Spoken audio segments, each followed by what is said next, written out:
Hello, I'm Michael Goodman. For those of you who don't know me, more of you must know my wife Janet, who's been organising coach trips. We've only been members of the Shul for 2 years after we moved down from Manchester to be near our 2 daughters and their children. I'm recording this on Yom Ha'atzmaut, but my thoughts keep coming back to the dreadful pandemic of COVID-19. Different countries have been affected to different extents. This country more severely than most so far, unfortunately. Celebrating the 72nd anniversary of the founding of Israel can make us proud that Israel has handled the outbreak in an exemplary fashion, so that thus far their deaths have only been 6% of those in the UK on a population basis. But I'm not all doom and gloom about the situation here. There are differences between adjacent countries with respect to density of urbanisation, the extent of intercontinental travel, and the prevalence of obesity, all of which influence COVID mortality.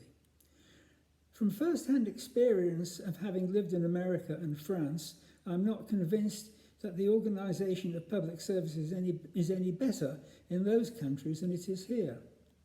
Today's data of deaths on a population basis show that Italy, Spain and Belgium are all worse than us. France is the same as us, and Holland, which is supposed to be particularly well run, nonetheless has a death rate of around 75% of ours. And what about the apparent high numbers of our co-religionists who have died of COVID-19? In yesterday's Times, Melanie Phillips wrote that there have been 335 deaths, which she said was more than 5 times the proportion in the rest of the population. I don't know how she calculated this, but with a Jewish population of, say, 300,000 and COVID deaths nationally of 27,000, I get the factor to be 2.8, not 5 times. And 80% of our community lives in London, where the COVID death rate has been 1/3 higher, proportionally, than in the UK as a whole. This brings the Melanie Phillips factor down to 2, not 5 times. On top of this, the great majority of COVID deaths nationally have been in the over 65s and more than 1/3 in the over 85s.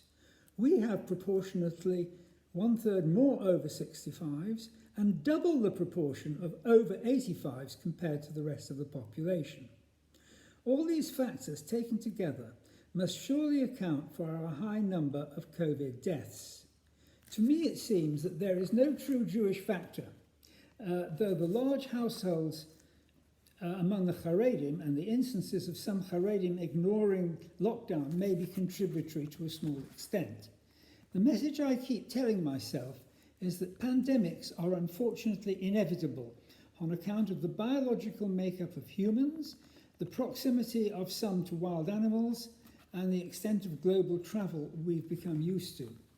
We must comply with sensible public health measures, take our daily exercise, ensure our health services are as good as can be, and keep up our spirits, helped by today's wonders of telecommunication.